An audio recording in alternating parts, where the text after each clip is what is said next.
মজবুত ডিমের আবরণকে ভেঙে এই ক্ষুদ্র ইমু পাখির বাচ্চাটি বাইরের পৃথিবীতে আসতে পারছে না। দীর্ঘ ৩ দিন পর্যন্ত যুদ্ধ করছে, কিন্তু যে ডিমের খোলস ভেঙে সে বের হয়ে আসবে সেই খোলস এতটাই শক্ত যে এটা ভেঙে বের হওয়া তার জন্য অসম্ভব হয়ে পড়েছে। এই ব্যক্তি পুরো দৃশ্যটাই ভিডিও করছেন, কিন্তু কোনোভাবেই ডিমের খোলস ভেঙে দিচ্ছেন না। আপনি হয়তো ভাবছেন একটু খোলসটা ভেঙে দিলেই তো হয়। না ভাই, এই শক্ত মজবুত খোলস যেই বাচ্চা ভেঙে বের হতে পারবে সেই বাইরের পৃথিবীর সাথে যুদ্ধ করে টিকে থাকতে পারবে। এটাই হচ্ছে পৃথিবীতে আসার পথে তার সর্বপ্রথম টেস্ট। আমাদের জীবনটাও এমন, যেই শিশু যত বেশি স্ট্রাগল দেখবে সেই বড় হয়ে সবচেয়ে বড় যোদ্ধা হবে, পরিবারের যোদ্ধা, দেশের যোদ্ধা, জাতির যোদ্ধা। তো ভিডিওতে আপনারা যে বাচ্চাটিকে দেখতে পাচ্ছেন সে কিন্তু গত ৩ দিন পার হয়ে ৪ দিনে পড়েছে। তার পাশাপাশি অন্যান্য বাচ্চারা ডিমের খোলস ভেঙে ঠিকই বের হয়ে এসেছে, কিন্তু সে পারছে না। ধৈর্য হারাননি এই খামারি। মুখটাকে কাছে নিয়ে তিনি অক্সিজেন দেওয়ার চেষ্টা করছেন, গরম বাতাস দেওয়ার চেষ্টা করছেন যাতে সে ভেতরে বেঁচে থাকে। কিন্তু তাই বলে পৃথিবীতে আসার সবচেয়ে বড় যে পরীক্ষা, সেই খোলস ভেঙে দেওয়ার কাজটা তিনি করছেন না। এটাই আপনাকে করতে হবে। আপনার সন্তানকে যুদ্ধ করা শেখাতে হবে, আপনার সন্তানকে যুদ্ধের জন্য প্রস্তুত করতে হবে, কিন্তু সন্তানের যুদ্ধ নিজের ঘাড়ে উঠিয়ে নেবেন না। এতে আপনার সন্তান দুর্বল হয়ে যাবে, সেলফ ডিপেন্ডেন্ট না হয়ে আপনার উপর নির্ভরশীল হয়ে উঠবে। একবার ভাবুন, যখন আপনি থাকবেন না এই সন্তান কত সংকটে পড়বে। প্রিয় দর্শক, আমি অনুরোধ করব এই ভিডিওটা শেষ পর্যন্ত দেখুন, কারণ এই ইমু পাখিটির ঘটনা আমার আপনার জীবনের সাথে ওতপ্রোতভাবে জড়িয়ে আছে।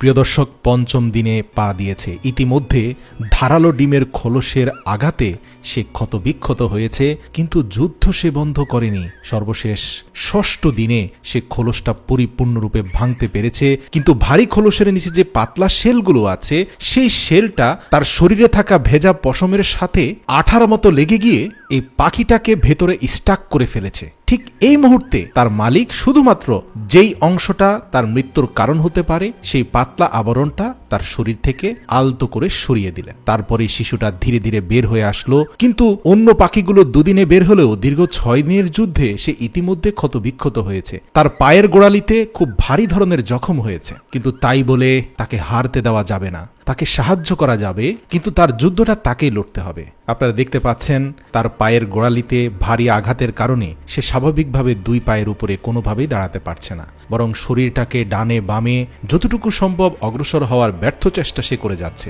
এই ছোট ইমু পাখির বাচ্চাটিকে যতটুকু সম্ভব তার মালিক সাপোর্ট দিয়ে যাচ্ছেন যেন সে নিজের পায়ে দাঁড়াতে পারে। তার মালিক দীর্ঘ ১ সপ্তাহ অপেক্ষা করেছেন, কিন্তু দেখতে পাচ্ছেন কোনোভাবে সে তার ২টি লম্বা পাওকে সমান্তরালভাবে রাখতে পারছে না। তাই তিনি খুব কায়দা করে একটা রাবার স্ট্রিপের কাপড় তার ২ পায়ের মধ্যখানে টানা বা সাপোর্ট হিসাবে লাগিয়ে দিলেন, যাতে ২টি পা একটা থেকে আরেকটা সমান্তরালভাবে থাকে, সে তার বডির স্ট্রেংথ খুঁজে পায়। তো এই সাপোর্ট দিয়েও দীর্ঘ ৩ দিন প্রচেষ্টার পরেও সে সোজা হয়ে দাঁড়াতে পারেনি। তাই তিনি একটা আপার সাপোর্ট আর একটা লোয়ার সাপোর্ট দিয়ে সে ইমু পাখির বাচ্চাটিকে নিজের পায়ে দাঁড়ানোর জন্য সহযোগিতা করতে লাগলেন। এমনকি ছোট ছোট রাবার ব্যান্ডও তিনি লাগালেন। অর্থাৎ এখানে সর্বোচ্চ চেষ্টা করা হচ্ছে এই ছোট্ট পাখিটাকে নিজের পায়ে দাঁড়াতে সাহায্য করার জন্য। এই সকল সাপোর্টের বিনিময়ে যে সে তাৎক্ষণিক দাঁড়িয়ে গেছে ব্যাপারটা তা নয়, তাকে আরও কয়েকটি সপ্তাহ স্ট্রাগল করতে হয়েছে।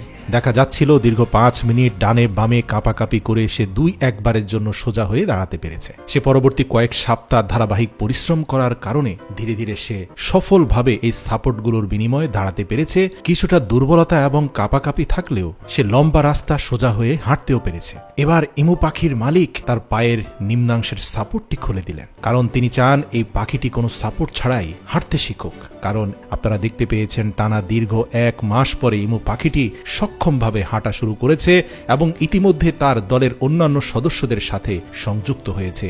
এখন তাকে আর দুর্বল মনে হচ্ছে না, সে অন্য সকল সবলদের সাথে মিলেমিশে একাকার হয়েছে। মনে রাখবেন, আপনার জীবনটাও এমন। হয়তো সাময়িক দুর্বলতা অন্যদের থেকে আপনাকে পিছিয়ে দিয়েছে, তাই বলে হেরে যাবেন না। যুদ্ধ করতে থাকুন, সংগ্রাম করতে থাকুন, চেষ্টা সাধনা জারি রাখুন। মনে রাখবেন, আল্লাহ ধৈর্যশীলদের সাথে আছে। আপনার দুর্বলতা হয়তো আপনার যাত্রাকে দীর্ঘ করবে, কিন্তু গন্তব্যের পথে বাধা সৃষ্টি করবে না।